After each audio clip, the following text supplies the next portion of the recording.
Buenas tardes a todos, les agradezco mucho su puntual asistencia, les pido una disculpa por pequeños problemas logísticos que nos pospusieron media hora. Este taller, mis hermanos, va a ser impartido por dos expositores bueno, lo van a notar ustedes, de mucho conocimiento en el área. Este es el manejo de estrés durante la cuarentena, todo lo que es el estrés y pues todo lo derivado de ello, ¿no? En este caso, para mí es un orgullo y un privilegio presentarles a la doctora Erika Suárez Lemus, la cual es la directora del Centro Integral de Salud Mental. Hola, ¿qué tal? Muy buenas tardes. Muy buenas tardes, doctora. Y doctora Erika Suárez Lemus, mucho gusto.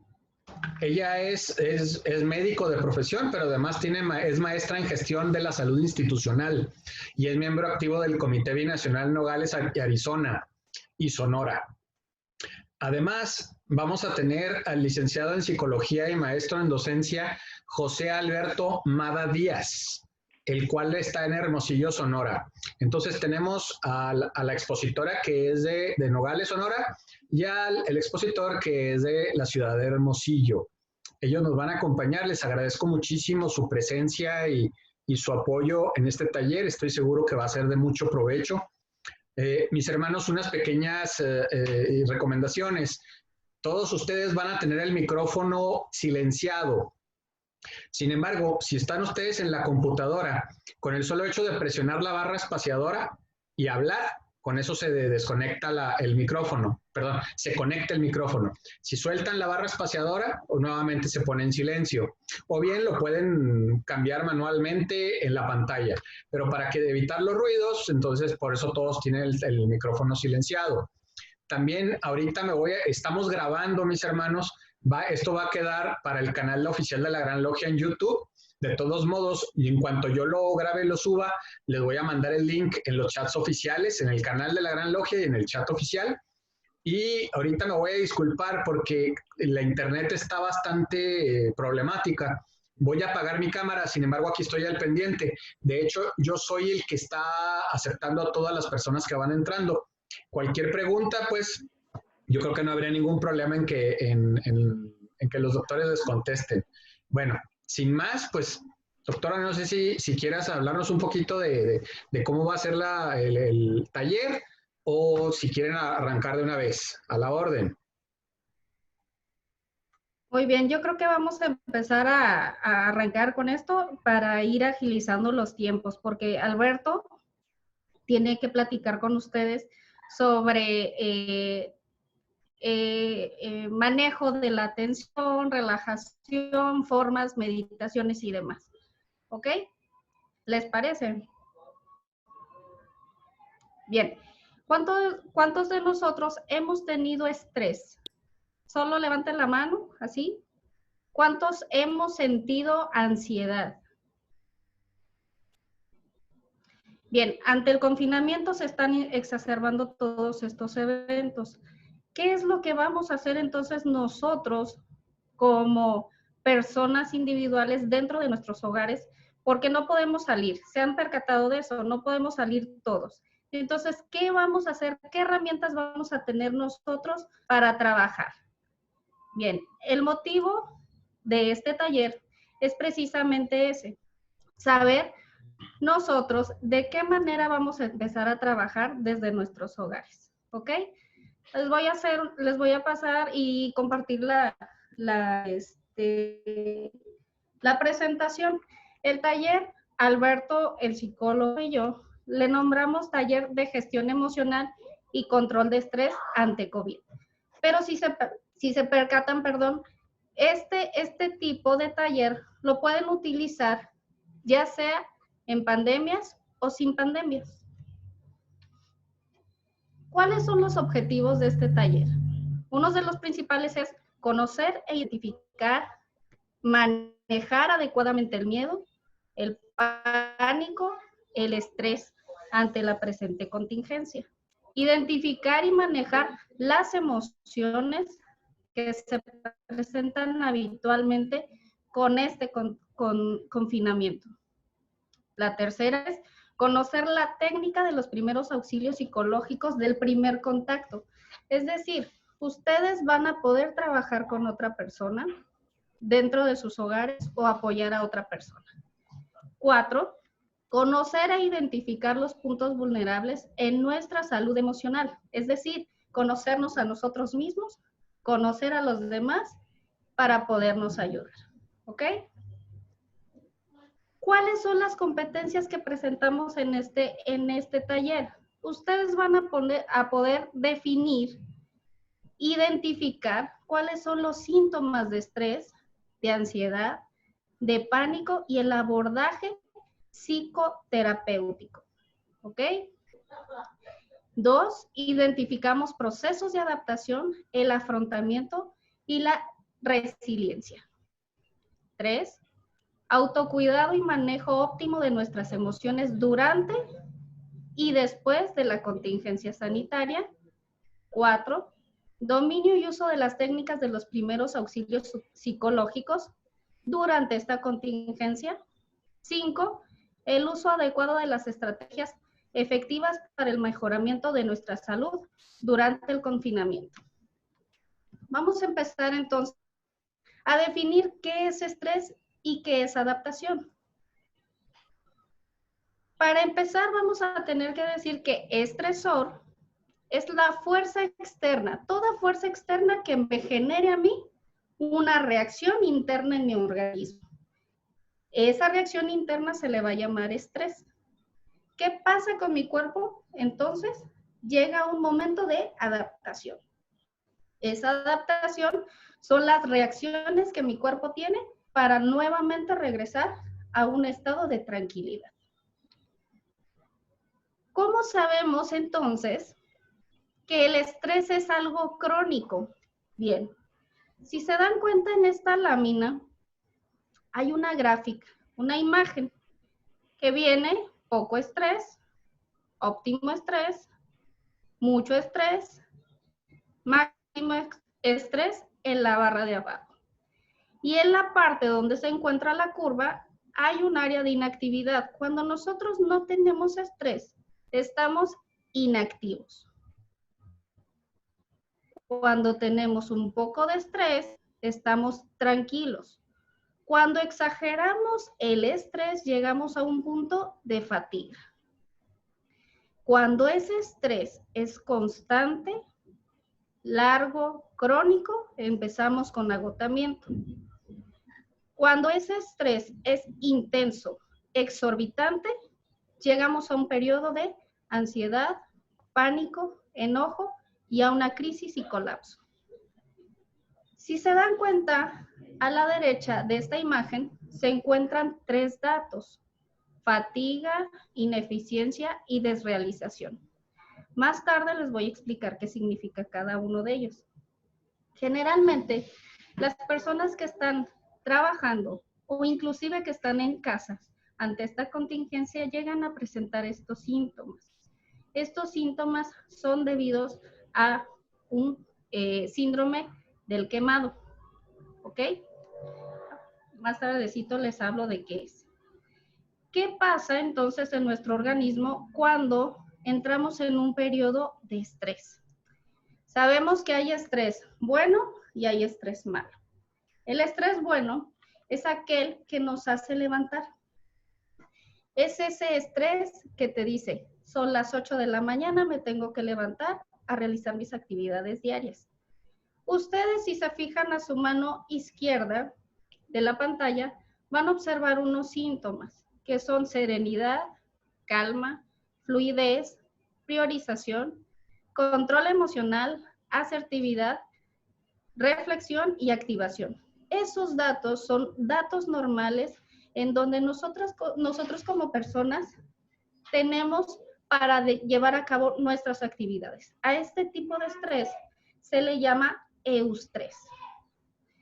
Del lado derecho encontramos el distrés. El distrés es una cascada de estrés mal desorganizado. Es decir, me va a provocar llanto, agitación, resistencia. Queremos abarcar absolutamente todo. Tenemos tensión, nos volvemos agresivos, impulsivos Y aquí viene una parte fundamental. Cuando todo esto se junta, llegamos a un síndrome del quemado, que es el síndrome de burnout. Bien. ¿Ustedes han alguna vez escuchado sobre el síndrome general de adaptación? Levanten solamente su mano. ¿No? Bien, les explico. Si ven a su lado izquierdo, hay una barra bidireccional de arriba a abajo que dice alto y bajo. Y hay una barra en medio que dice nivel normal. Bien, cuando nosotros estamos estresados, esta barra donde dice homeostasis se pierde. Baja considerablemente y empezamos con un proceso de impacto.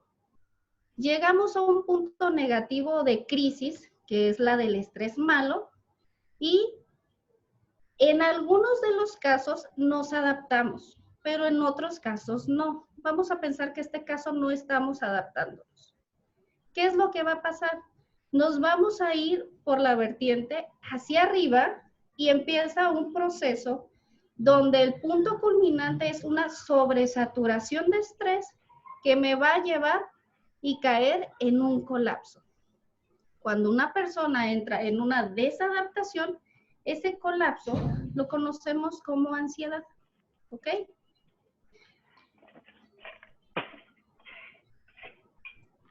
Pero bueno, nadie nos ha dicho, el miedo es normal. Es uno de las cinco emociones básicas que tenemos los seres humanos. El miedo es normal. Es el mismo miedo el que nos hace levantarnos, huir o luchar, ¿sí? ¿Qué pasa cuando ese miedo se sobrepasa? Entramos en un pánico.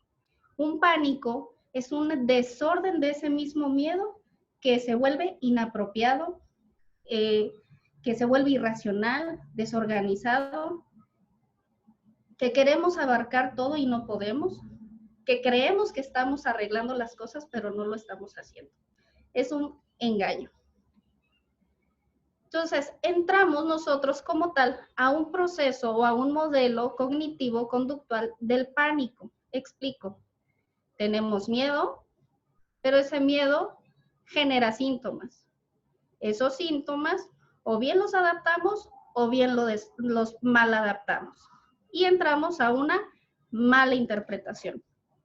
Después, con esa cantidad de miedo, hay una hipervigilancia, es decir, vemos qué nos está pasando porque creemos que nos está pasando algo en nuestro cuerpo. Entonces empezamos con más miedo, mucho más miedo que antes. Incrementa entonces la ansiedad y se incrementan y aparecen conductas evitativas. ¿A qué me refiero con esto? A que si, por ejemplo, en mi persona me da miedo entrar a una tienda o a un hospital porque me va a pasar algo, mi corazón, ejemplo, empieza a acelerarse. Al momento de acelerarse, yo le pongo mucha atención a mi cuerpo. Entonces, ya no es solamente mi aceleración, ahora va a entrar mi respiración. Y entonces, ¿qué voy a hacer? Alarma. No voy a ir al hospital o a la tienda porque eso me está provocando problemas. Son conductas evitativas. ¿Cuáles son las reacciones normales que presentamos ante una situación anormal? Pues son 5. Las conductuales, las afectivas, las somáticas o de cuerpo o físico, las interpersonales y las cognitivas. Cito cada una. Las conductuales son esos momentos en los que nosotros presentamos cambios de alimentación, cambios de aislamiento social, nos volvemos obsesivos en realizar tareas. Esos son solo unos ejemplos. De las afectivas, nuestras emociones se apagan o todo lo contrario, nos volvemos irritables, iracundos, miedosos, con falta de energía, nos aislamos, nos preocupa que se separen de nosotros. En los somáticos o físicos empezamos a sentir taquicardia, que es una aceleración del corazón, palpitaciones, es decir, ese latido cardíaco fuerte, sudoraciones, aumento de la presión, aumento de la vigilancia, trastornos digestivos, estreñimiento, diarrea, constipaciones constantes, dificultad para respirar, fatiga, debilidad, problemas aparentemente cardíacos, dolores de cabeza, zumbidos de oído. De los interpersonales, algunos de ellos son las conductas evitativas que les acabo de mencionar, el desapego, el temor a sentirnos aislados, la desconfianza, tenemos problemas familiares, sociales o laborales, y cognitivamente también llegamos a presentar dificultad para la toma de decisiones, concentrarnos, problemas de valores espirituales, recuerdos intrusivos, sensación de un futuro limitado, es decir, que no vamos a pasar de este día. ¿Qué pasa entonces con todo este tipo de situaciones? Llegamos a presentar fases estresantes y fases de preimpacto, es decir, nosotros llegamos a tener un periodo donde ya nos avisaron, en este caso, que hay una pandemia. Entonces, comenzamos con una fase de preimpacto. Esta fase de preimpacto nos prepara para hacer las cosas bien o nos desorganiza. Muchas de las veces entramos a un periodo en donde unos están indiferentes y otros se encuentran en una sobreexcitación, ¿sí? Después entramos a una fase de impacto, es decir, tengo el miedo, o lo manejo, huyo o rescato a alguien más. Y entramos también a otra fase que sería la de posimpacto, en donde hay una fase de heroica, de luna de miel, desilusión y de reconstrucción. Esta es una imagen donde les cito lo anterior. Si se percatan, cuando se comenzó a hablar de esta pandemia y entramos en acción la República Mexicana, entramos a una etapa de miedo y amenaza, que estábamos hablando de un preimpacto. Después, estamos en la fase de impacto, es decir, todos estamos tratando de controlarnos, hacer, ayudar y demás. Pero después empezamos con una fase heroica, en donde queremos aportar, ayudar, pero también nos estamos desgastando. Después entramos a una luna de miel. Esta luna de miel todos nos ayudamos de manera altruista, pero ese agotamiento ya es más franco. Posteriormente viene un deceso y entramos a una brecha en donde la desilusión viene. Y después de esa desilusión, nos volvemos a retomar fuerzas para reconstruir nuevamente de cero lo que perdimos de antes. ¿Qué es lo que tenemos que hacer entonces para que esas fases no estén tan aceleradas o tan fuertes? Primero, las recomendaciones para afrontar ese pánico tendrían que ser antes. Psicoeducarnos en materia de salud mental es lo que ustedes están haciendo en este momento. Conocer cuáles son las generalidades de cómo se presenta el estrés. No entré en detalles completos porque necesito que aprendan más el reconocerse sus sentimientos, sus emociones. Debemos de hacer un plan estratégico en nuestros hogares, es decir, tener una rutina de despertar, desayunar, bañarnos, hacer las actividades cotidianas dentro de casa. Para aquellos que están en modo home office, pues prácticamente tendrían que ajustar los tiempos. Durante la contingencia, ¿qué hacer? Pues mantenerse informado. Les encargo muchísimo, la información tendría que ser 1 o 2 veces al día, no más veces. ¿Por qué? Porque si no genera más ansiedad, más estrés, más miedo. Después de afrontar la parte del impacto, entraríamos en ¿Qué vamos a hacer después en el post-impacto?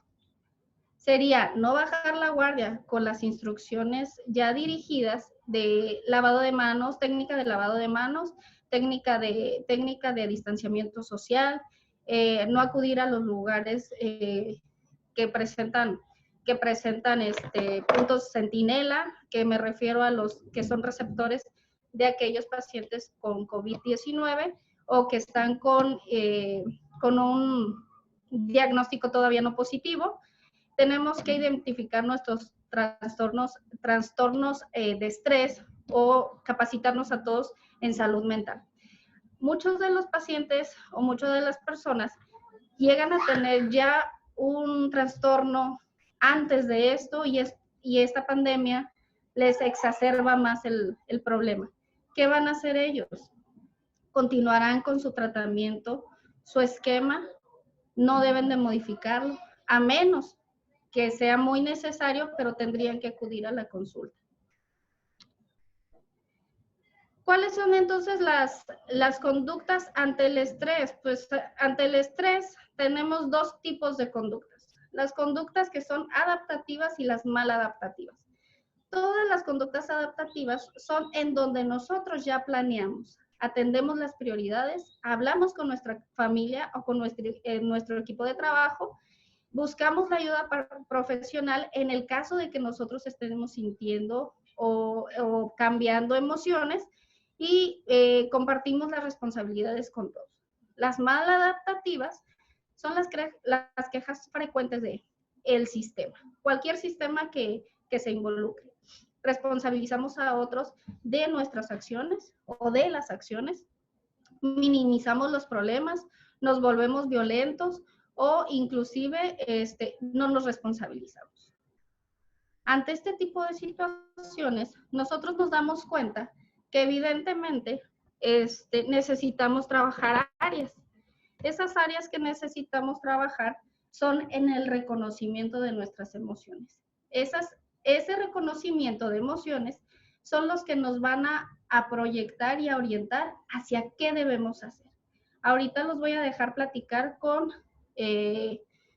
Alberto, psicólogo, sobre esas acciones. En este momento, hasta aquí llega mi participación y les voy a dar espacio para preguntas. Permítanme.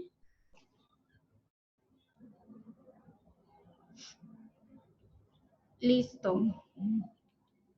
¿Alguna pregunta?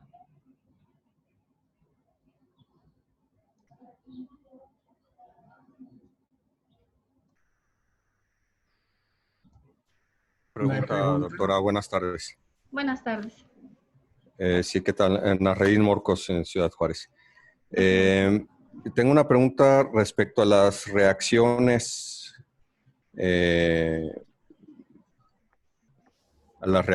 que se tienen, que ya reflejan pues algún tipo de problema o agotamiento. Hablábamos de 5 tipos: conductual, afectiva, somático, interpersonal y cognitiva. Sí es. De este tipo de reacciones, ¿hay algunas más que indican mayor profundidad del problema o se pueden presentar en cualquiera de estas categorías indistintamente? ¿Qué es lo que tendríamos en determinado momento que fijarnos más?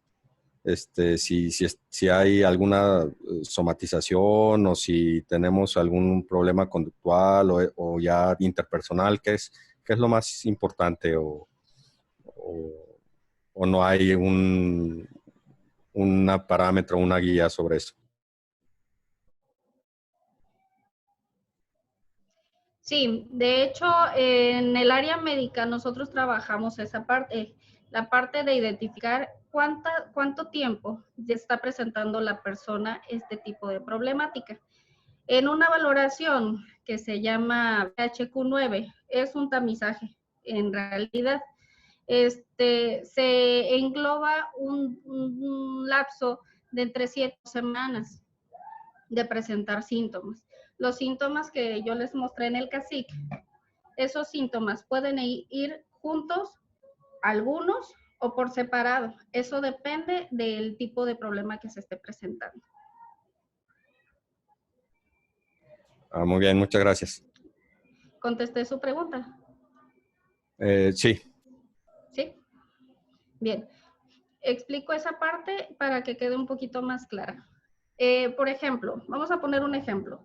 Una persona de unos 35 años de edad que empieza o comienza a tener miedo irracional, irritabilidad, frustración, falta de concentración, conductas alimentarias alteradas, por ejemplo, deja de comer o come demasiada comida chatarra, comienza a tener conflictos con sus trabajadores, con sus familiares, y aparte de todo, presenta dificultad para toma de decisiones, etc. Y lleva más de 2 semanas con estos síntomas. Esta persona prácticamente entraría en estudio con nosotros, en el caso de salud mental, para una valoración de caso. Si el problema es externo o si el problema se está suscitando a nivel interno. Externo me refiero a todo lo que está alrededor, interno a que probablemente ella no está produciendo las hormonas necesarias, en este caso neurotransmisores, para que ella pueda llevar su día a día.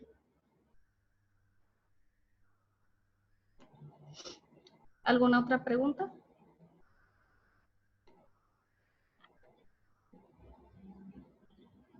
¿No?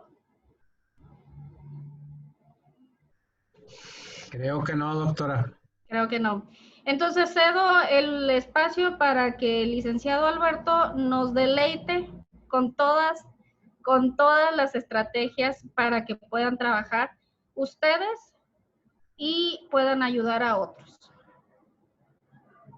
Muchas gracias, doctora. Gracias.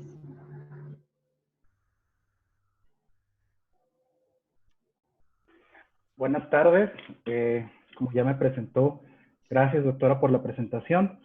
En este caso, pues hablaríamos específicamente de intervención psicológica en crisis. Para esto, es importante, primeramente, que identifiquemos lo que atañe a una crisis. ¿Qué es una crisis? Pues una crisis, primeramente, la podríamos identificar como un estado temporal de trastorno, desorganización, caracterizado pues principalmente por la incapacidad del individuo para abordar situaciones particulares utilizando pues los métodos acostumbrados a los que está la persona, ¿verdad? Existen dos tipos principales de crisis, las circunstanciales y la del desarrollo. Una pausita, ¿verdad? Doctora, si me podría apoyar con la presentación, la movilidad de la presentación, por favor.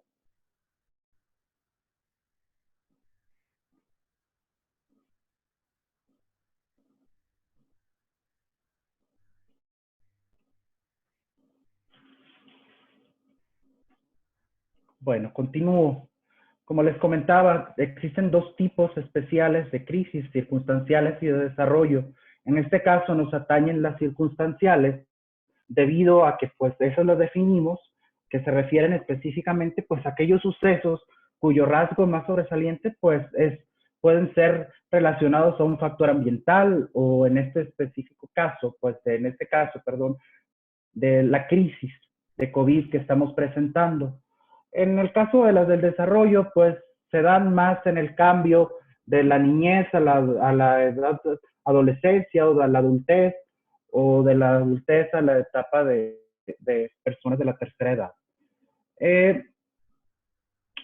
Pues cuando se está en un cuadro de crisis, pues podemos tener diferentes sensaciones o sentimientos de cansancio, agotamiento, sentimiento de desamparo, inadecuación, sentimiento de confusión, sentimientos de ansiedad, desorganización de las funciones normales que llevamos a cabo día a día, desorganización también de las funciones de las relaciones personales, las relaciones sociales que comúnmente tenemos. Y en sí, una desorganización total de las actividades del día a día, como es lo que nos está pasando en este momento. Si logramos afrontar la crisis, podemos salir avantes de toda esta situación. En cambio, si no enfrentamos correctamente esta crisis, pues corremos un gran riesgo de tener graves problemas psicológicos.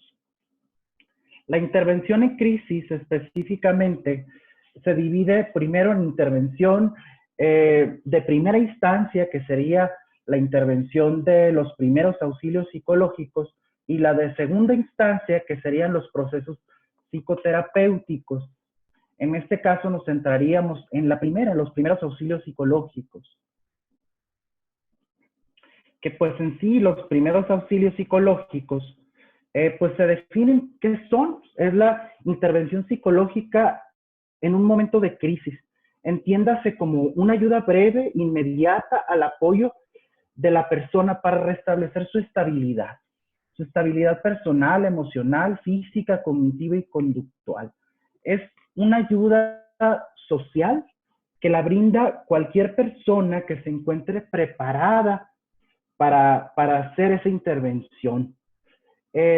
Por lo general son intervenciones cortas, que pues regularmente están preparados las personas de brigadas de emergencia, policías, enfermeras, en el caso de bancos, los cajeros de los bancos, los maestros, entre otras.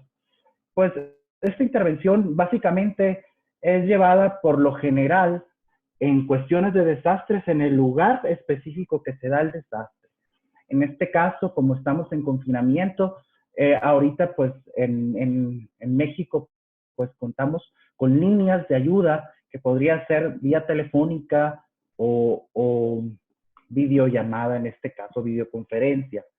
¿Qué se pretende capacitando a las personas?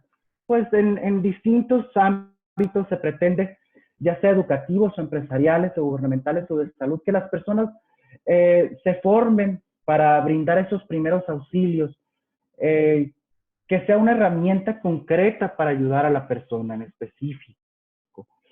La meta de los primeros auxilios psicológicos es que la persona básicamente salga del shock, que active sus recursos para recuperar su capacidad de afrontamiento normal. El objetivo de la persona, pues, es un afrontamiento óptimo de la crisis, lo cual incluye una conceptualización del hecho, de qué es lo que está pasando, la clarificación de los pensamientos de la persona en específico y el manejo adecuado de las emociones y sentimientos de él. Existen, pues, 3 puntos específicos que la persona que va a brindar el apoyo de primeros auxilios psicológicos debe de tener presentes. El número 1, pues, es proporcionar el apoyo. Se basa en la premisa, pues, de que es indispensable estar con la persona en estos espacios de crisis, para él estresantes y traumáticos, de manera concreta, que sea útil su ayuda, generar una empatía con la persona que estás tratando, aterrizar sus ideas negativistas y bajar un poquito el temor en él, la ansiedad y otras emociones negativas que puede llegar a tener. En el punto número 2, pues, que sería reducir la mortalidad, nos dirigimos específicamente al salvaguardar la integridad de la persona, bajo el lema, pues, que primero es la supervivencia de la persona. Prevenir, pues, el daño físico en la crisis, en este caso del COVID-19, el contagio de esta situación. Y pues es frecuente, vaya, que no estemos con una capacitación óptima con esto, pero quizás con estas medidas o esta descripción que les estoy brindando, no llegaremos a tener o a estar capacitados para realizar esta intervención. No obstante, conoceremos un poquito cómo funciona y cuáles son los objetivos específicos de ella. Porque para prepararte para primeros auxilios psicológicos necesitamos un tiempo específico de algunas horas para poder hacer un abordaje óptimo. Y por último, el tercer punto es hacer enlace con fuentes de asistencia, no solo controlar quizás las emociones específicas de la persona en un momento dado, sino poder ayudarlas a enlazarlas con las instancias necesarias. Por ejemplo, como les comenté anteriormente, las líneas de ayuda para primeros auxilios que puedan tener una comunicación directa con ellos, generar ese enlace, no solo quedarte tú con todo el paquete de aterrizar a la persona y tratar de contenerla, sino enlazarla. Los primeros auxilios psicológicos los dividimos, o hay diferentes esquemas de división de los primeros auxilios psicológicos, de abordajes. En el que yo me basé específicamente para hablarles hoy es el abordaje latinoamericano de primeros auxilios. Existen otros tipos, ¿verdad? En este, pues los pasos son, como punto número 1, realizar el contacto psicológico. ¿A qué nos referimos con esto? Pues básicamente significa escuchar totalmente a la persona, con toda la carga afectiva que ésta trae por toda la situación que está pasando, emocional, conductual. Pues esto nos lo conlleva, todo esto que está sucediendo nos conlleva a estar en crisis. Entonces, como primer punto específico es una escucha activa, escucharlo y que el afectado visualice la situación y tenga una capacidad de comunicarla, de expresarla, y al mismo tiempo ir aterrizando a la persona para que vaya conceptualizando lo sucedido. Por lo tanto, tenerlo un poquito en contención en nuestras manos y así poder manejar sus emociones más fácilmente, ayudarlo a manejarlas. El segundo punto, yo creo, no sé si vaya un poquito rápido, pero está muy extenso este tema y estoy tratando de ser lo más puntual para que se vaya entendiendo. El segundo punto lo llamamos, pues, examinar las dimensiones del problema.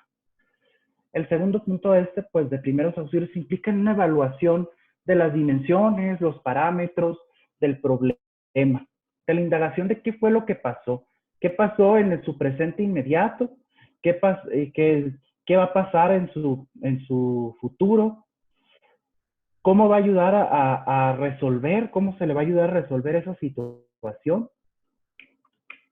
Y esta parte, pues, implica preguntas de quién, cómo, cuándo, dónde. Es como ser un reportero o un investigador. Necesitamos hallar quién está implicado en la problemática, qué pasó, cuándo, dónde, y cómo vamos a ayudarle a darle guías para salir adelante.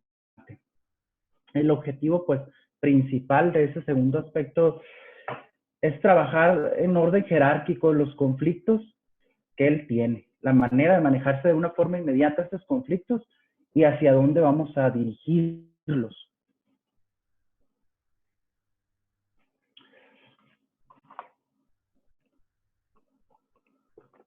Como siguiente punto es analizar las posibles soluciones. Ese tercer componente, pues, implica una identificación del rango de soluciones alternativas, tanto para sus necesidades inmediatas como para las necesidades, pues, futuras, para crear un plan. Es guiarlo paso a paso de qué es lo que pasa, analizar las actividades, las pérdidas, las ganancias, los pros, los contras, y llegar a una solución. Jerarquizándolo sería un muy buen consejo en esta parte de cómo podemos abordarlo. El siguiente punto, pues, es asistir en la ejecución de una acción concreta. Después de haber realizado, pues, el análisis en el punto anterior, pues ahora nos toca ayudar a la persona a ejecutar la acción concreta y afrontarla.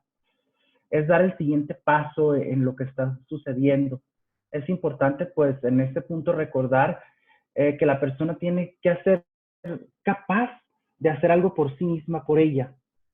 Aunque las circunstancias no sean las óptimas, pero tiene que tener esa capacidad Por lo tanto, pues vamos a contemplar distintos escenarios en él, pues que dependerán también de la gravedad de la situación. Por ejemplo, dar una actitud, tener nosotros con él una actitud facilitadora que favorezca pues el afrontamiento que la persona va a tener consigo misma de esta problemática y guiarlo en todo momento, que se sienta acompañado en la toma de decisiones, más no forzado para tomar dichas decisiones. Y como último paso, darle seguimiento. Este último componente, pues, de los primeros auxilios psicológicos, pues, nos da, pues, darle la información y establecer un procedimiento que nos permita seguir en contacto con la persona, que nos permita seguir brindándole ese apoyo para que se siga sintiendo contenido y no llegue a un punto de estrés. De vez en cuando, quizás si se logra tener un contacto con la persona en tiempo posterior, se contempla pues tener una retroalimentación de lo sucedido, de cómo va avanzando, cómo van los planes que generamos en puntos anteriores, cómo van avanzando.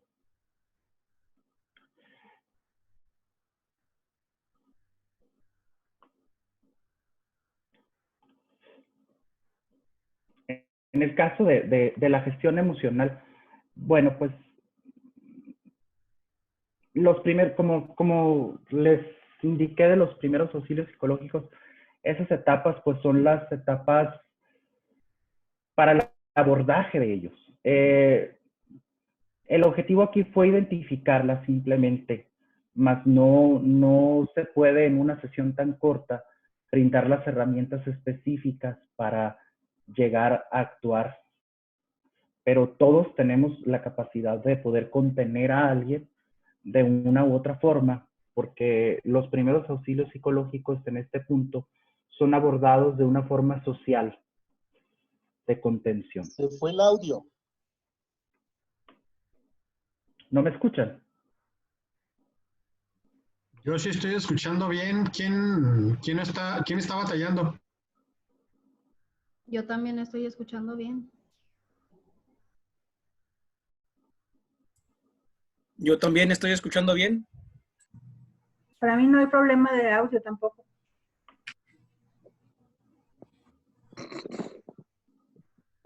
Bueno, vamos a continuar. Entonces, como les decía, simplemente son los puntos que forman el abordaje de primeros auxilios psicológicos. No podemos pretender llegar a ser expertos o a comprenderlos específicamente para su utilización, ¿verdad? Continuando con la gestión emocional, la gestión de emociones. Este es un apartado pues muy importante de mi intervención y aparte de importante, quizás muy controversial por la creencia de dichas emociones.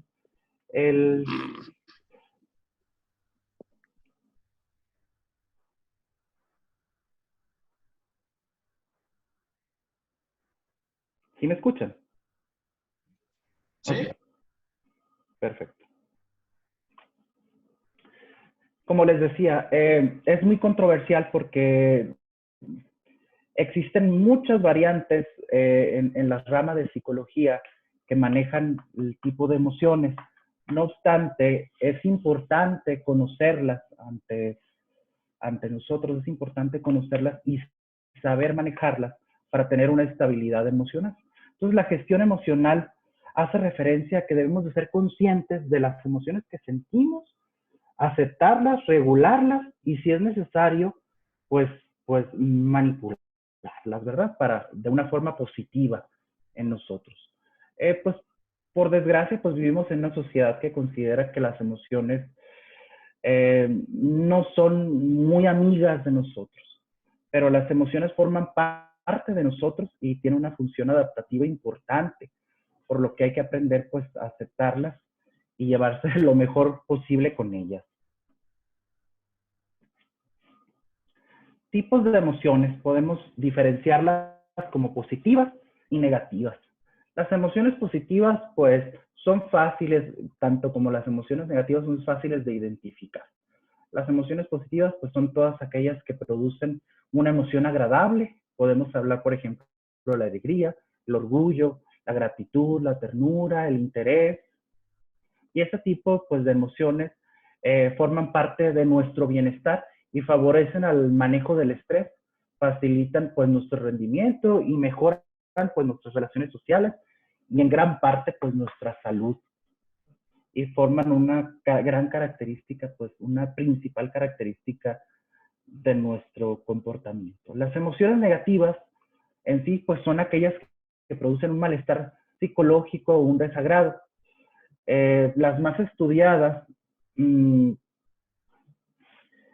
pues, son la ira, la tristeza, la ansiedad, y pues nos llevan a tener malestares que provocan que nos vayamos desadaptando un poquito de la realidad en nuestra situación. En cuanto a las emociones, es importante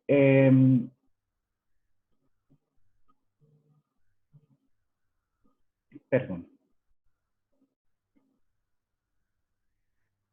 Es importante que tengamos un conocimiento específico de ellas, como les comentaba. Identificar primeramente positivas, emociones positivas y negativas.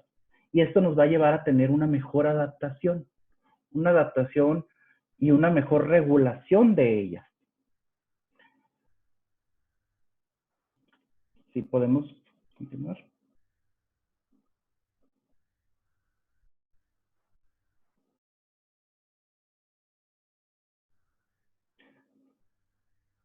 Aquí en la siguiente lámina podemos ver las consecuencias de las emociones. Las emociones con el pensamiento, las emociones en la conducta, las emociones en la experiencia y las emociones en la salud.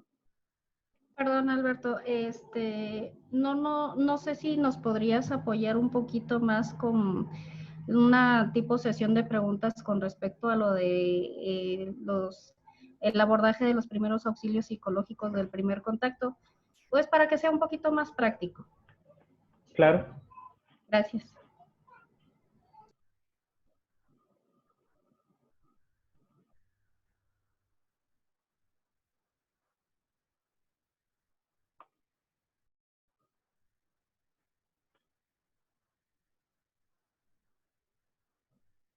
¿Algún ejemplo que nos quieras dar para que más o menos quede un poquito más aclarado qué es el abordaje psicológico de primer contacto?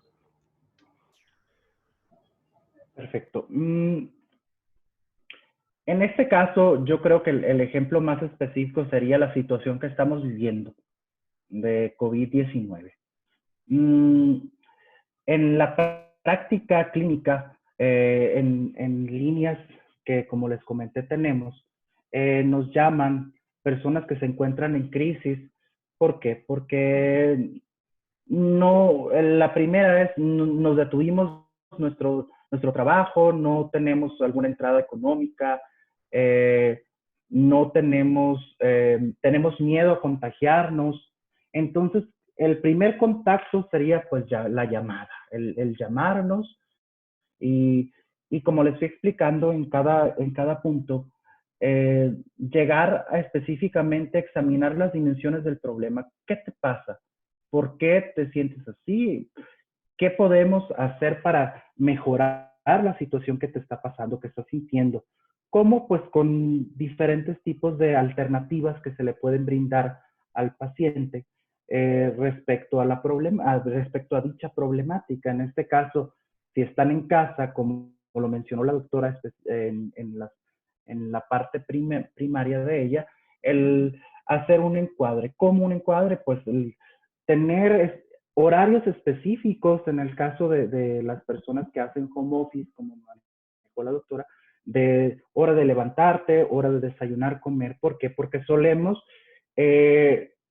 revolver todo. Incluso me ha tocado tener abordajes con personas que dicen que el hecho de estar en casa sienten un agobio más grande. ¿Por qué? Porque están en un trabajo constante y no hay una diferenciación como lo había cuando salían fuera de casa. El hecho de tener un horario de trabajo de tal hora a tal hora, llegar a casa y tener las actividades que tenías normalmente en casa. Entonces, tener una separación específica de horario de trabajo, horarios de comida, horarios de recreación y lograr identificar espacios específicos dentro de la casa para realizar dichas tareas y hacer partícipes a los mismos integrantes de la familia de la situación que se está dando, ¿verdad? Este es mi horario de trabajo. Adelante. Ok, bueno, por ejemplo, yo creo que para que quede un poquito más claro, podría yo darles un ejemplo y tú asimismo nos podrías orientar qué podríamos hacer en este tipo de caso. Adelante. El ejemplo práctico que puedo poner es una mujer, ama de casa, 40 años, 41 años de edad, 3 hijos en diversos en diversos niveles escolares, primaria, kinder y secundaria.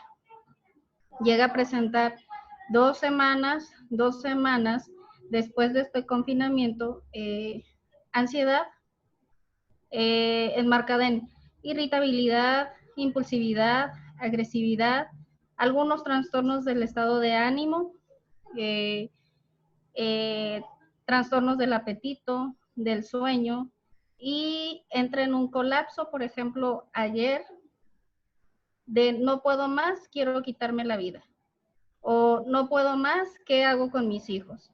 ¿Cómo podríamos nosotros ayudar a esa persona siendo nosotros no profesionales de la salud? Pues mire, como les mencioné, con estos puntos, ayudar específicamente a esa persona, ¿cómo lo lograríamos? Primero, hacerla consciente de la situación que está pasando en primera instancia, ser consciente de qué nos está llevando a tener esas reacciones en ella. Uno, lo más lógico es el confinamiento, eso es lo que le está llevando a tener, lo podemos pensar, vaya, el confinamiento. Uno, como primer paso, la escucha activa, el simple hecho de escuchar a la persona, toda su problemática, desde mi hijo del kinder, mi hijo de primaria, mi hijo de secundaria pasa esto y esto, que nos haga una lista de lo que le está pasando, para ella es una descarga emocional grande, el hecho de hablarlo, de externarlo. Y al momento de irlo hablando, de irlo verbalizando, ella va siendo consciente un poquito de lo que está pasando y de cómo está haciendo su manejo emocional. Y se va identificando los puntos negativos y positivos de su entorno como primera instancia. Examinar qué gravedad puede tener el problema. Ella está hablando aquí específicamente de que siente ganas de quitarse la vida, tiene ideación suicida. Entonces es importante identificar en este punto qué tan real, no porque dudes de que esto esté pasando con ella, pero qué tan real es esa ideación o qué tanto va derivada de toda la problemática que se está dando y cómo se puede realizar esa contención. En primer lugar, creo que es importante, después de la escucha activa que tenemos con ella, llegar a que nos verbalice los puntos importantes del por qué está llegando a este punto. Como les comenté anteriormente, el hecho de verbalizarlo nos hace conscientes, porque el pensarlo simplemente nos lleva a lo que hablamos ahorita de pensamientos negativos y positivos, nos lleva a puntos álgidos y ahí nos quedamos centrados. Entonces, verbalizarlo es muy importante. Asistir a una acción concreta. Ok, sientes esto, pasa esto contigo. Organizar un plan con ella, un plan específico. A ver, tus hijos, ¿de qué horas a qué horas están en clase? Porque sabemos que están en clase de videoconferencias. Entonces, organizar específicamente con ella, que ella sienta también que ella es la que está realizando todo esto. Es muy importante ese punto. No, uno tiene que orillarla a que dé una solución de su problemática, pero de forma específica que ella sienta que ella está llegando, no que tú la estás empujando a dar una solución. Y si nosotros ya vemos que toda esta intervención que tuvimos con ella, al formar un plan específico, al darle un seguimiento, quizás no hay una solución o no vemos mejoría, tenemos que hacer una canalización específica para un profesional de la salud, en este caso, que asista con un médico para una valoración, ¿verdad? No sé si quedó claro el ejemplo o si fui concreto. Licenciado, ¿y qué podríamos hacer, así como dijo la doctora, en una crisis de una persona, pero esa persona realmente difícilmente nos va a escuchar en el inicio de la crisis? ¿Cómo podemos nosotros, por ejemplo, hacer que ella baje su nivel de ansiedad en ese momento como para plantearle ese plan? Es decir, ¿cómo pudiéramos nosotros, pues ahora sí que canalizarla ahí en el hecho concreto de, mira, estás en este hecho, no lo podemos cambiar, necesitamos hacer esto, no sé, cómo llegar a ese punto donde usted está diciendo, tenemos que irnos hacia aquel rumbo? Ok, pues existen diferentes tipos de técnicas de relajación en este caso, ¿verdad? Que serían adecuadas cuando la persona está en un estado muy crítico, que muy ansioso, que simplemente es incapaz muchas veces de escuchar o de exteriorizar lo que siente. Podemos utilizar alguna técnica de relajación, de respiración, concreta con ella. El hecho de quizás no centrarnos específicamente en la problemática que está viviendo la persona, sino tratar de distraerla un poquito más sobre la situación que se está viviendo y poco a poco irnos adentrando en dicha problemática, con ejemplos, con una conversación más abierta. Como les comenté cuando les expliqué un poco los pasos, primeros auxilios psicológicos brindados por una persona que no es profesional de la salud se podrían llamar una conversación social, podría verse como un diálogo de autoayuda para la persona. Entonces, específicamente, respondiendo a tu pregunta, creo que con algunas técnicas de relajación que ahorita un poquito más adelante voy a tratar, no sé, para no adelantarme en ese punto, y tratar de distraer a la persona en otros puntos específicos, no centrándonos en su problemática, serían muy útiles en este caso. Y si intentando todos esos puntos no llegamos a un diálogo con ella, pues ya hay una señal de alerta que entraría específicamente la doctora con qué hacer, ¿verdad? Ya sería un plan distinto en este caso. Muchas gracias, Alberto. Voy a agregar un punto crucial en esto y para respaldar un poquito más tu información. No debemos de entrar en confrontamiento con la persona. Eso es muy importante. Si esa persona en ese momento no quiere hablar, necesitamos darle su espacio de silencio. Esa es una parte exageradamente importante, ¿sale? Porque si la motivamos o la orillamos, a que exprese lo que siente, evidentemente lo único que vamos a generar es un cierre de comunicación. Alberto, tengo otra pregunta. ¿Qué podrían hacer las mamás que tienen niños con hiperactividad, impulsividad, o que tienen una cantidad exorbitante de trabajo ahora con las escuelas en casa? Muy bien. Ese ha sido un factor muy importante en crisis hoy, en este momento. El hecho de tener a los niños en casa, no estamos tan acostumbrados de tenerlos aquí todo el día. Entonces, el realizar clases en casa es un factor estresante. ¿Por qué? Porque la carga académica diaria de los niños la están viendo las mamás, y no con uno ni con dos, quizás hasta con 3 niños o más. Entonces, ¿qué puedes hacer? Organizar horarios. Es importante tener horarios con ellos. Tener a los niños con este trastorno, se les facilita mucho el trabajo con encuadres específicos, hacer encuadres de este, por ejemplo, ¿verdad?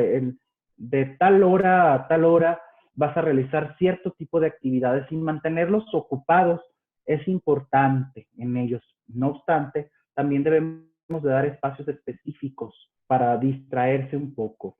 Seguir las recomendaciones, vaya que los profesionales en docencia, maestros en este caso, dan con horarios, es importante. ¿Por qué? Porque uno de los grandes problemas aquí es postergar. Postergamos las actividades. Decimos, es que estoy en casa, entonces ahorita más tarde hago esto. Ahorita más tarde pongo al niño a que termine ciertas actividades.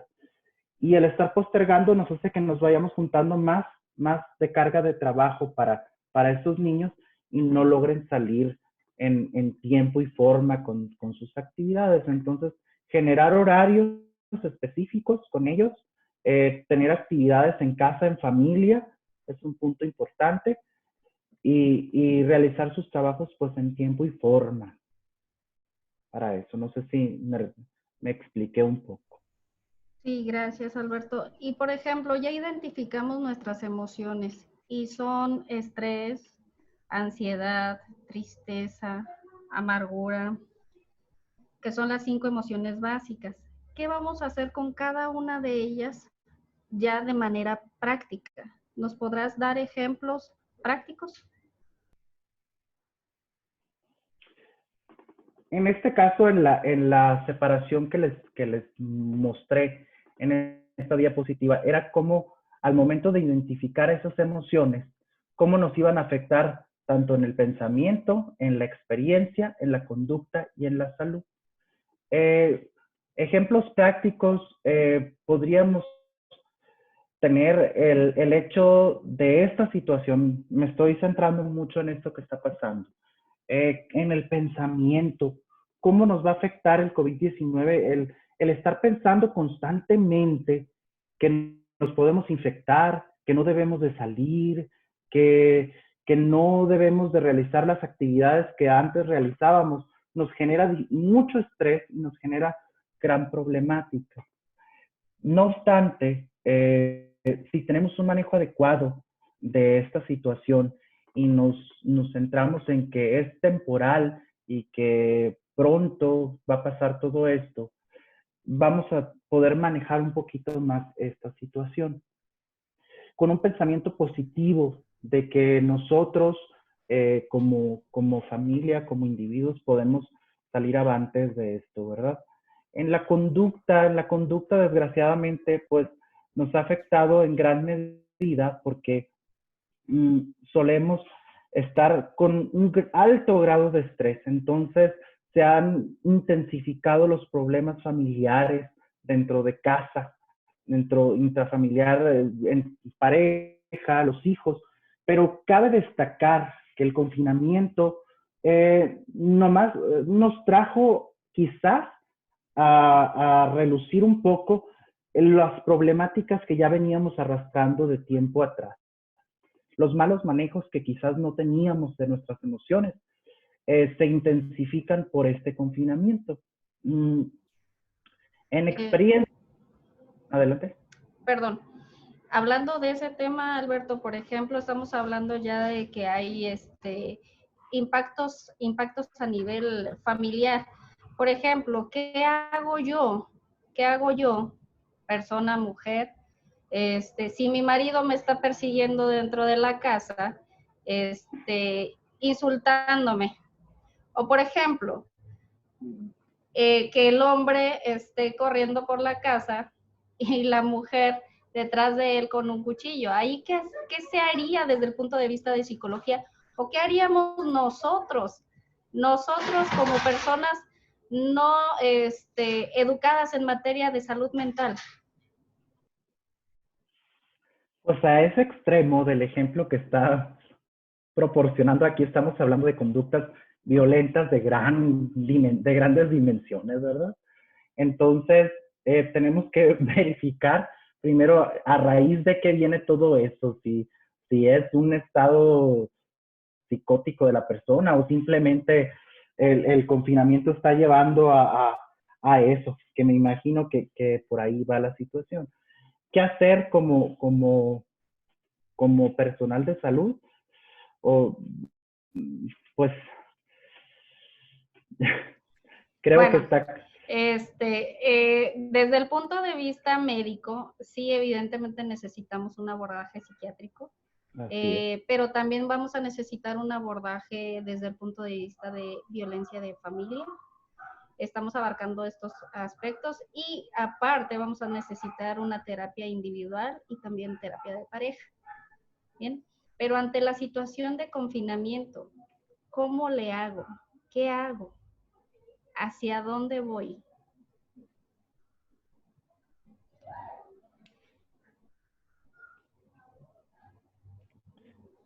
En específico, el abordaje que nos indica, pues, es el abordaje que manejamos comúnmente, ¿verdad? Pero en épocas de confinamiento, como le digo, salen a relucir problemas que venían tras de nosotros. No, el confinamiento no, ¿cómo explicarlo? No generó en sí todo esto, sino sacó un poquito lo que ya traíamos dentro de estas problemáticas.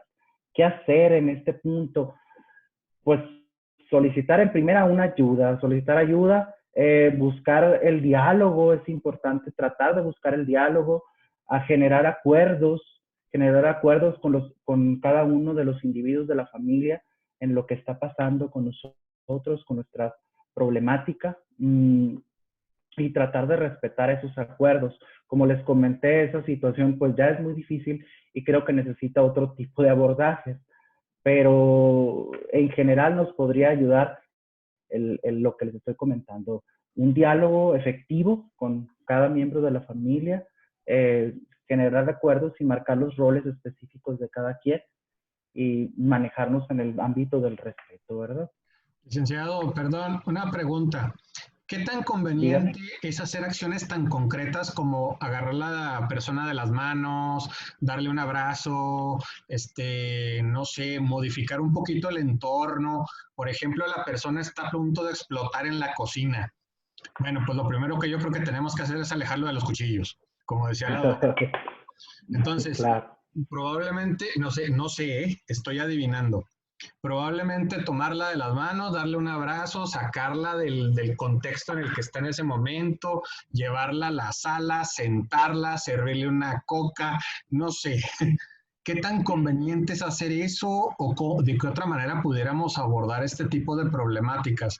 Y lo pregunto porque no vamos a tener muchos recursos a la mano.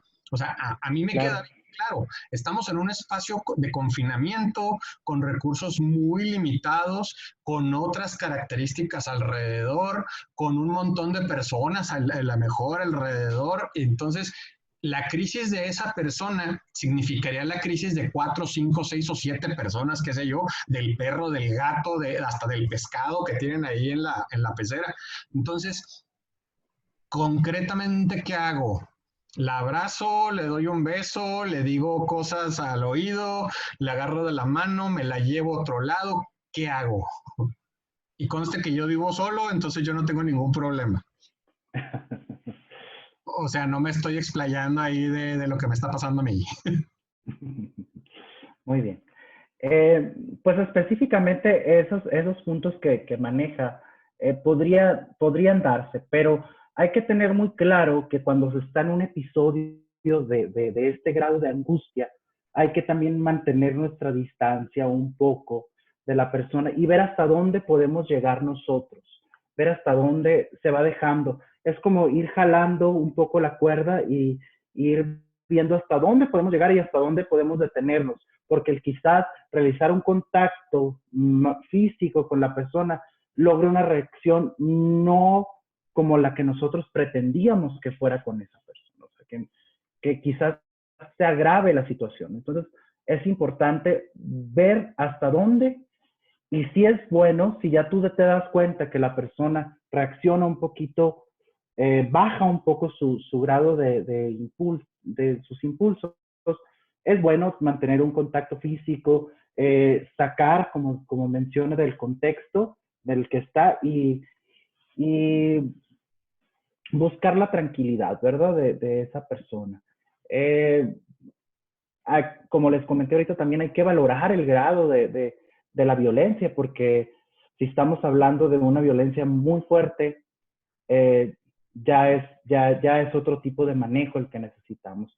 Pero siéndonos o viéndonos positivamente, en este punto, pues específicamente, como les comenté ahorita, las técnicas que les iba a hablar nos servirían mucho, nos servirían mucho.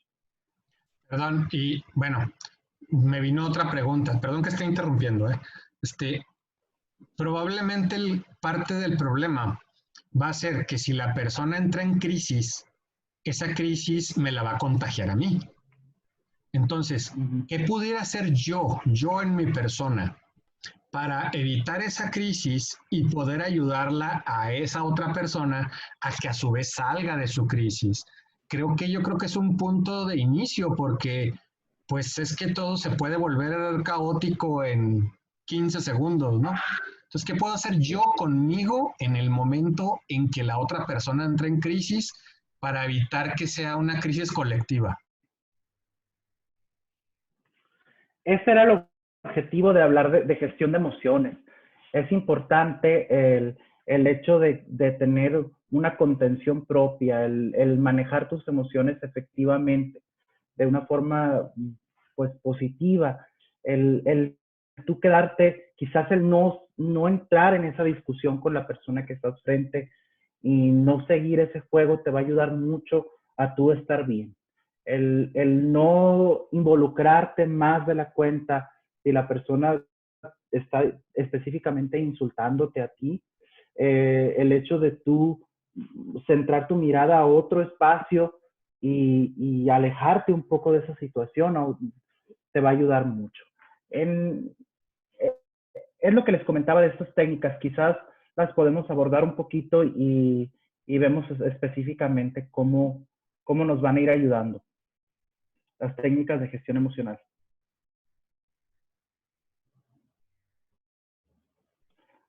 Muy bien.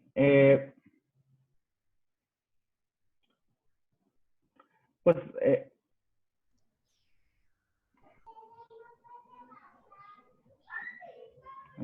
¿cuáles entonces son las técnicas de gestión emocional, Alberto? Esas técnicas que les presento aquí en esta lámina, como número 1, hablamos de situaciones que evitar y situaciones que afrontar. En una problemática, en este confinamiento, tenemos que decidir qué batallas vamos a trabajar y cuáles simplemente le vamos a sacar la vuelta. Y sacarle la vuelta no significa evadir las problemáticas, sino entender inteligentemente que el afrontar esas situaciones en este momento no nos van a llevar más que a una crisis mayor. Como punto número 2, el dirigir tu atención a otro sitio, como el ejemplo que estaba dando ahorita, que la pregunta de que qué puedo hacer. El hecho de involucrarte en una problemática y quedarte dentro de ella se va a generar como una bola de nieve, ir creciendo los problemas específicos y generar más y más problemas. Entonces, dirigir tu atención hacia otro punto, hacia otra actividad a realizar, te va a ayudar a salir un poquito de ese ciclo en el que tú estás pasando. Mejorar, como punto número 3, mejorar tu autocontrol, situando tu mirada en el futuro inmediato.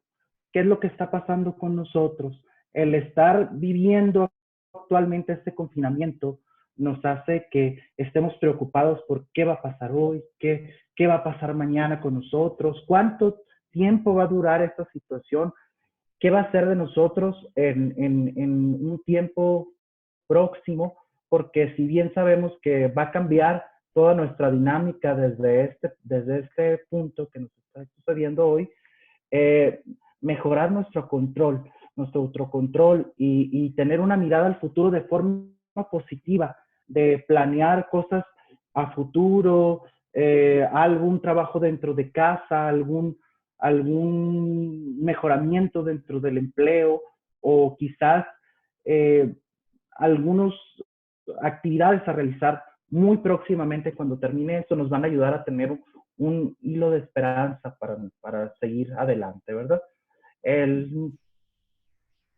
Bueno, Adelante. no sé si, aprovechando que estás hablando de un mensaje positivo, tener una mente propositiva y demás, ¿podrías comentarnos cómo poder hacer una técnica de relajamiento, de respiración, o utilizar el método de mindfulness?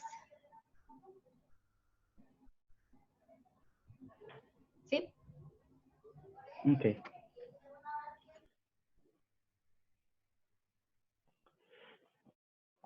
En este punto, pues es importante, como lo pregunta la doctora, el tener conocimiento de llegar a técnicas de relajación. Si bien muchas personas no son muy afectas o no les llaman tanto la atención el hecho de manejarles técnicas de relajación porque sienten que no es algo que los pueda ayudar, si bien el hecho de controlar nuestra respiración, el hecho de tener una meditación o diferentes puntos que nos ayuden, nos va a ayudar a sobrellevar todo esto. Como técnica específica, las técnicas de relajación nos ayudan no nomás a controlarnos de una forma positiva en el momento, sino a llevar una línea de autocontrol en nosotros.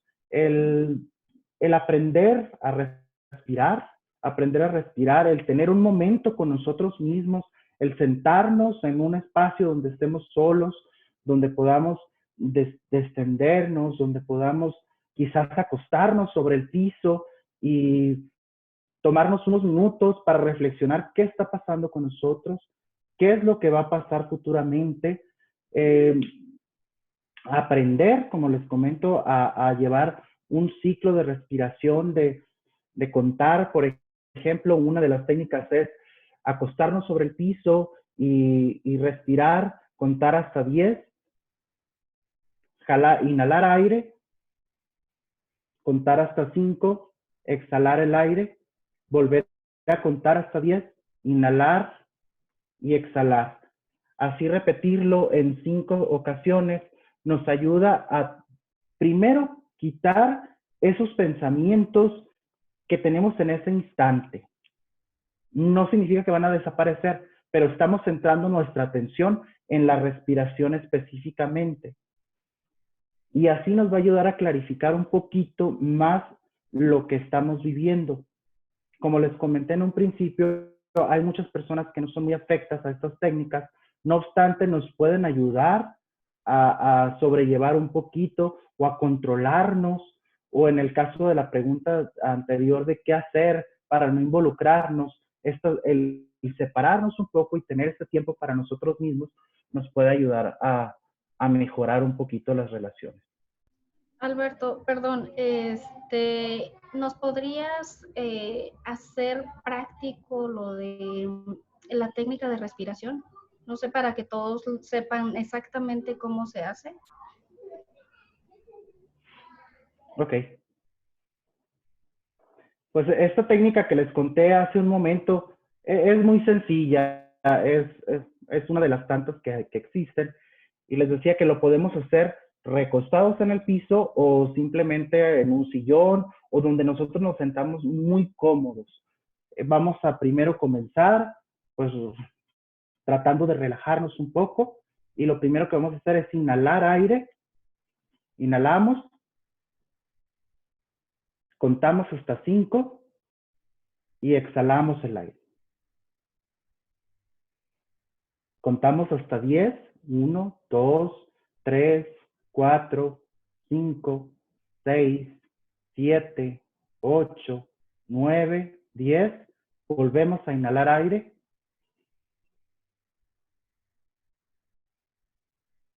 Contamos hasta 5 y soltamos el aire. Y así sucesivamente en 5 ciclos nos puede ayudar a estar un poquito más tranquilos.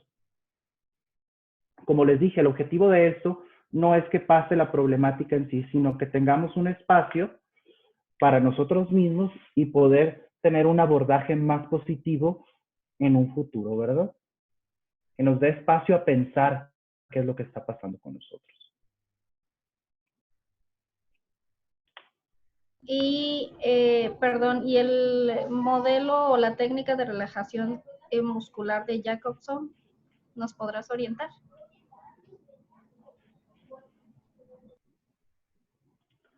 Hay diferentes modelos de relajación muscular.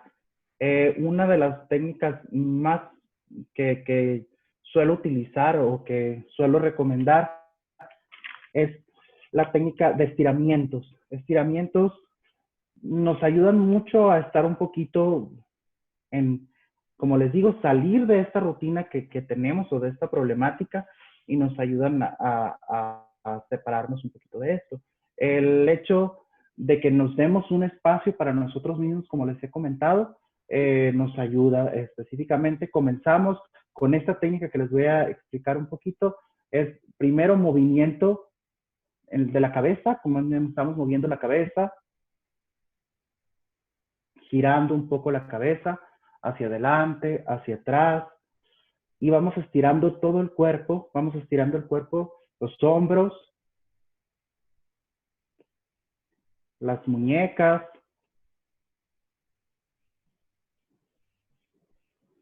estirando los brazos, y vamos con todo el cuerpo. Giramos el torso,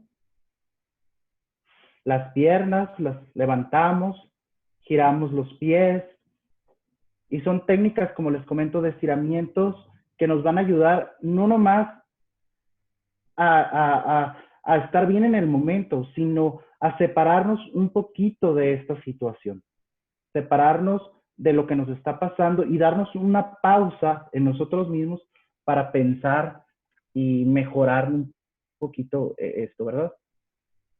Hay diferentes técnicas. Esta, como les digo, como les comento, no sé si estoy siendo un poco específico, pero es la que yo suelo utilizar. Licenciado, bueno, yo soy consciente de que este tipo de crisis sacan lo mejor y lo peor de todos nosotros. Así es. Y esa es la razón por la cual de repente hacemos ese shock, ¿no? Entramos en crisis. Y si bien estoy convencido de que todo el mundo tenemos hoy, si lo vemos de la forma adecuada, la oportunidad de sacar lo positivo y de crecer y madurar y ser mejores personas, e incluso, ¿por qué no?, cambiar el entorno y con pequeñas acciones cambiar el mundo. Estoy totalmente convencido de ello. También estoy un poquito en contra, sobre todo en cuestiones de crisis, de esos discursos positivistas en los cuales tú puedes, tú la vas a armar y mira, que nomás ve lo bien positivo y únete a los optimistas y esas cosas que para mi gusto no ayudan, al menos en momentos de crisis, porque tiene que ser una introspección mucho más grande que eso, ¿no? Tiene que ser una cuestión que se dé en un momento en el cual la persona tenga esa capacidad receptiva. En base a eso, usted nos está diciendo acertadamente qué hacer en una crisis. Que unas técnicas de respiración, que unos estiramientos, que tratar de darle el espacio a la persona, que de alguna u otra manera cambiar el entorno. ¿Qué es ahora sí lo que no tenemos que hacer por ninguna razón en una crisis? Es decir, esto está prohibido, porque si lo haces, va a ser lo contrario de lo que estás buscando.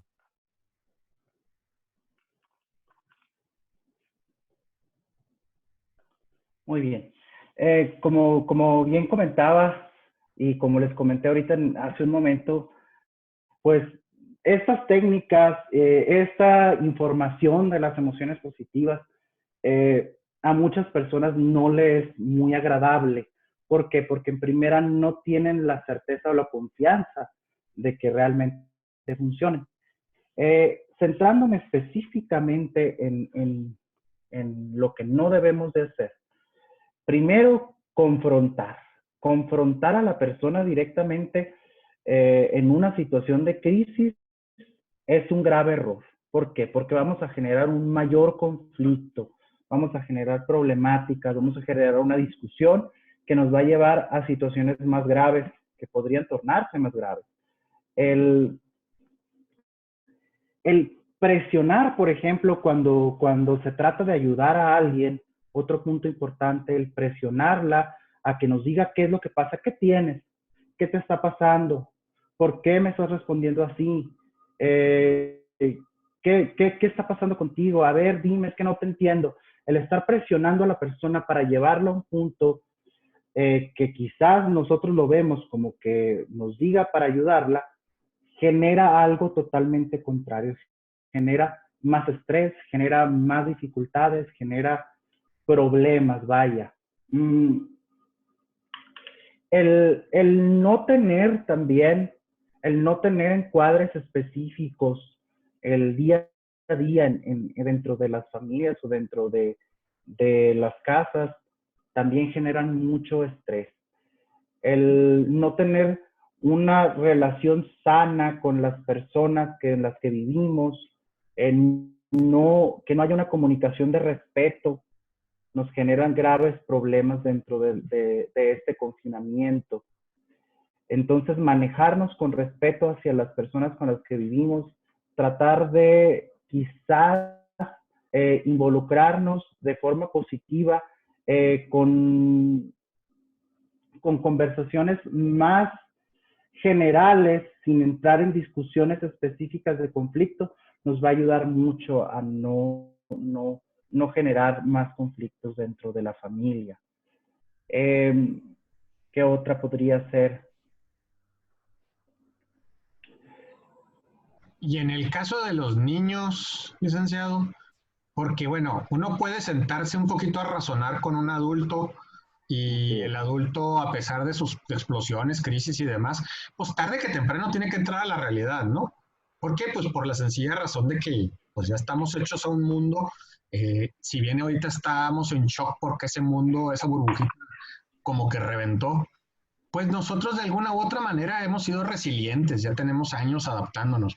En el caso de los niños, ¿qué hacer para que, bueno, uno, resolver esa crisis? Estoy de acuerdo que puede ser alguna técnica, bueno, yo creo que no aplican tanto las de los adultos, pero ¿qué hacer para que el niño tenga al corto y al mediano plazo una tranquilidad emocional que nos permita manejar la crisis?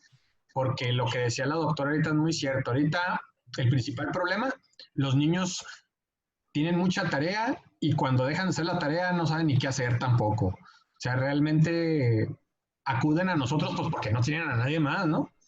¿Qué podemos hacer independientemente de que les demos algunas tareas? Por cierto, un comercial, el próximo curso que viene la siguiente semana, una educadora nos va a ayudar precisamente a darles tareas tanto educativas como de entretenimiento a los niños. Ahí se los dejo ahí luego les paso el link. Pero ¿qué hacemos con los niños? En este punto con los niños tenemos que tener mucho cuidado. No hablando específicamente de tareas, como dice, las tareas, pues ya sabemos que debemos de tener un encuadre con ellos, pero es importante tener una comunicación efectiva con ellos, explicarles primero qué es lo que está pasando, qué pasa en esta situación de contingencia, por qué estamos así, cuáles son las medidas específicas que debemos de tomar, que ellos sean partícipes día a día dentro de casa de esas medidas, las medidas de seguridad básicas que nos han implementado, como el lavado de manos, la higiene que tenemos constantemente, el hacerlos partícipes de eso a ellos es muy importante para que se concienticen de lo que está pasando. Entonces ellos van a entender de una u otra forma que estamos en una etapa de contingencia y que tienen que tener dichos cuidados que quizás no van a ser muy constantes, porque es una característica específica en ellos, pero sí poco a poco van a irse adaptando a esto. El hecho de brindarles información adecuada de todo esto, por ejemplo, las noticias, como lo hablaba en la primera parte la doctora, de cómo informarnos como adultos, los niños también tienen que tener ese punto de información, pero siendo de un manejo más adecuado para ellos en la edad que se encuentran, en la edad específica que se encuentran. Entonces, mi consejo específico en esto, mi recomendación específica, es que sean partícipes del día a día de la vivencia familiar de esta contingencia y de lo que está sucediendo al exterior. Eso los va a ayudar mucho a concientizarse de todo y a tener un mejor manejo. Ya si hay otras problemáticas en ellos, como la doctora comentó de un trastorno, pues seguir con el medicamento y todo eso también los ayuda, ¿verdad? No centrándonos, como les comenté ahorita, en las actividades específicas que debemos manejarle a los niños para que se mantengan ocupados. Bien, contestando un poquito la pregunta de Marcos, ¿en qué no hacer? Les voy a citar algunos puntos. ¿Qué no hacer en cuestión del abordaje de los primeros auxilios psicológicos de primer contacto? Uno de ellos es no presionar, juzgar o interrumpir a la persona cuando esté hablando. 2, inventar información. 3, tocar a la persona. 4, contar historias de terceros o contar la propia. Transmitir que se debe de resolver el problema. Falsas promesas. Quitarle su fortaleza y hablar negativamente de otros. ¿Eso es contestando tu pregunta, Marcos? Sí, exacto, muchas gracias. Yo creo que todo lo que acabas de decir es fundamental.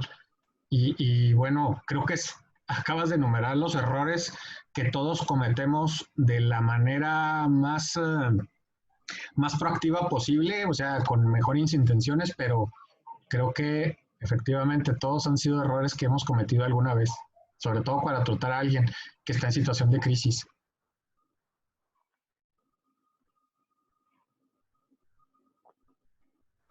No sé si hay alguna pregunta, ya, ya estamos cerrando el taller. Si alguien quiere aportar o quiere hacer alguna pregunta específica o quiere hacer partícipe de un caso que tengan en su casa o que hayan visto y que quisieran que tratáramos aquí, o que trataran los doctores aquí, con mucho gusto.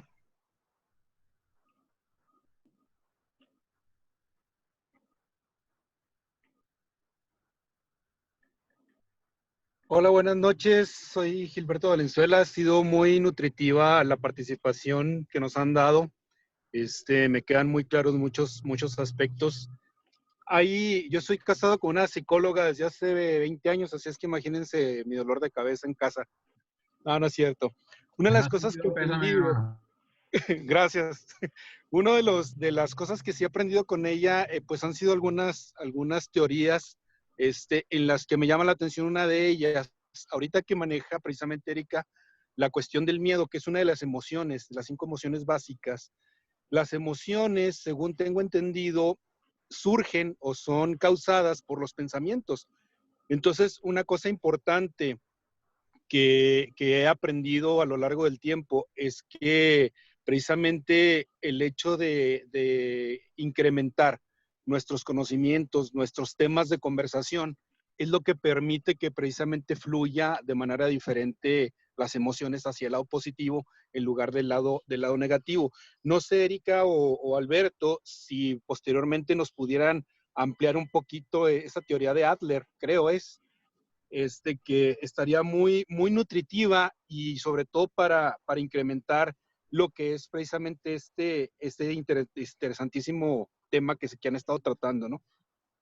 Por otro lado, creo que también Víctor Frank, en la cuestión de lo que es el sentido de vida, y que precisamente él la gesta en los campos de concentración que estuvo cuando Hitler, también sería otra de las teorías muy importantes que, digo, bueno, son temas profundísimos que nos darían muchísimas herramientas muy importantes para esto, ¿no?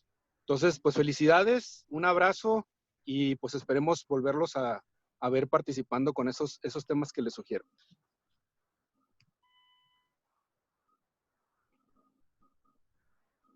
Alberto. Pues muchas gracias. Sobre lo que comenta, arquitecto, es un poquito, por eso les dije al principio, se desvió un poquito mi intervención. Les dije al principio que era un poco tedioso y largo. Dentro de las láminas traía un poquito de eso del cómo afectaba todo eso en el pensamiento, en la conducta, como esa lámina que les aparece ahí. Pero como comenta, es teórico y es largo, y ahorita tratábamos de hacerlo un poquito más práctico, ¿verdad?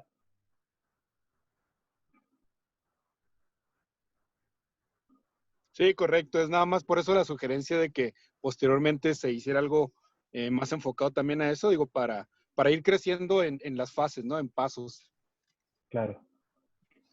Fíjate, mi hermano, que efectivamente estamos preparando un taller con otra persona, otro especialista, que va a tocar un poquito más esos temas, nomás que me pidió unos 15 días de preparación, pero sí vamos a tocar esos temas también. No sé si, por ejemplo, ahorita Erika nos pueda ampliar un poquito el concepto.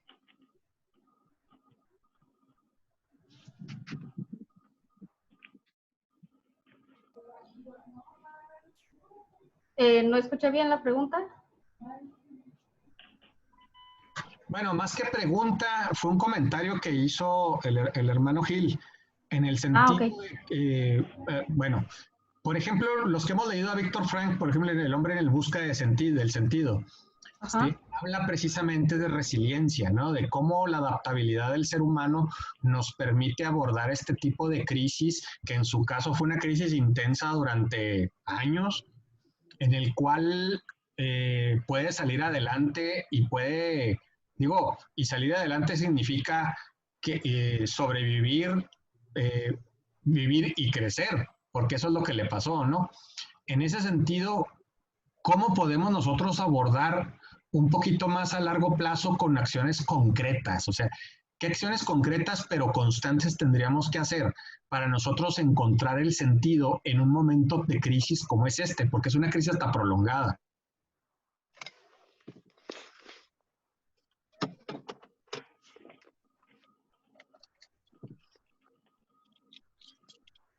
¿Se cortó el audio? ¿No me escuchaste? Sí, listo. Bueno, desde el punto de vista médico, prácticamente nosotros lo que tendríamos que hacer es un manejo integral de esa persona. ¿Cómo? Primero con valoración. Una valoración médica con historia clínica, son las que tenemos que atender en ese momento, para que de así y de esta manera podamos derivar hacia el área terapéutica. ¿Qué hace el área terapéutica en este caso? Lo que tendría que hacer es un manejo cognitivo-conductual. ¿Por qué? Porque necesitamos que esa persona, en este caso, reconozca las emociones. Al reconocer las emociones, le estamos dando fortalezas que ella misma va a reconocer en ese momento para poder llegar a un estado de resiliencia. Qué importante lo que acabas de decir. Y me gustaría ahí, bueno, ustedes pueden hacerlo mejor que yo, pero un buen comercial sería de que uno de los grandes problemas de salud que son invisibles a la comunidad es la higiene mental y que pocos de nosotros nos lo tomamos en serio y recurrimos a ayuda profesional, porque incluso, por ejemplo, sociedades como la nuestra, pues es un tabú. Prácticamente asistir con un psicólogo, con un psiquiatra, es reconocer que se está mal, que se está loco y que pues prácticamente no encaja, ¿no? Cuando de hecho yo creo que todos deberíamos ir a hacer constantemente visitas a un profesional para poder evitar esas crisis, ¿no? No sé, no sé si hay algún comentario final. Yo por lo pronto les quiero agradecer muchísimo su presencia y su apoyo. Seguramente habrá alguien que los contacte en un momento dado. Me gustaría también que dejaran sus datos. Eh, y bueno, no sé si hay alguien más que quiera hacer uso de la palabra para exponer algún caso o alguna pregunta específica.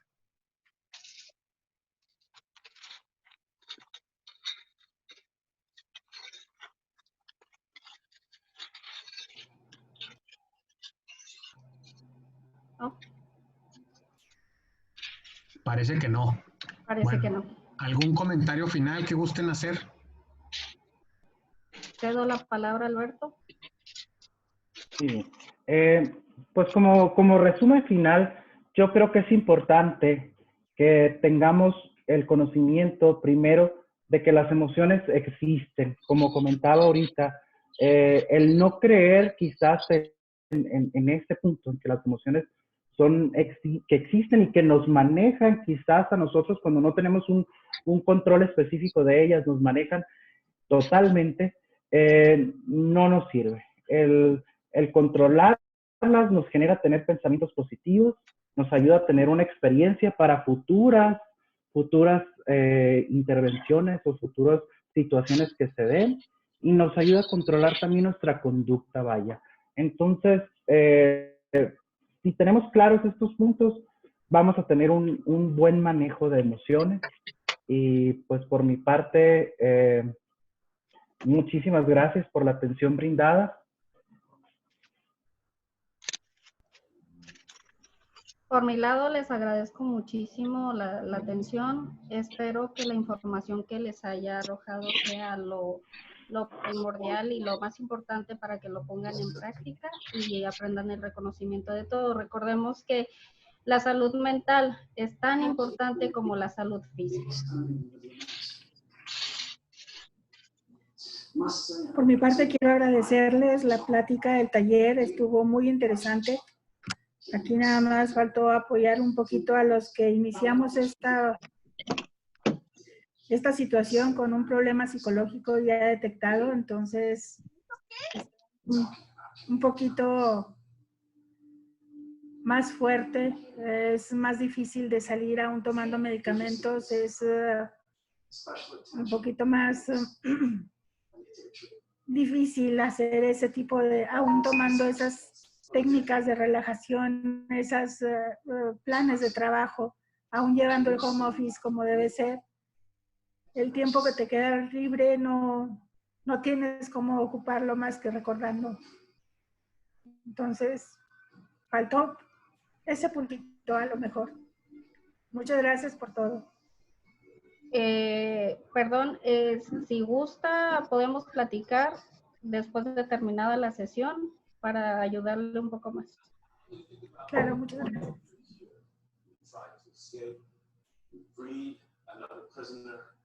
Bueno, pues si no hay algún otro comentario, yo les agradezco muchísimo su presencia a Erika, Alberto, a todos los concurrentes a este taller. Les hago de nuevo el comercial. Vamos a seguir tratando este tipo de temas posteriormente. Por favor, estén pendientes. También acabando este taller, voy a procesar el video para poderlo subir al canal oficial de la Gran Logia Cosmos de YouTube, y luego les voy a mandar el link para cualquiera que tenga la necesidad de volverlo a ver. Les voy a pedir, por favor, que a Erika, Alberto, que nos entreguen la presentación para poderla subir también, para ponerla a la disposición de todos. Y en un momento dado que me den sus datos, por favor, por si alguien quiere contactarlos por alguna razón, se los agradecería mucho. Y bueno, pues sin más, a todos un abrazo, muchísimas gracias por su presencia. Lo vamos a lograr. Estoy convencido que lo vamos a lograr, vamos a salir adelante y vamos a ser mejores personas. Muchas gracias a todos. Gracias. Gracias.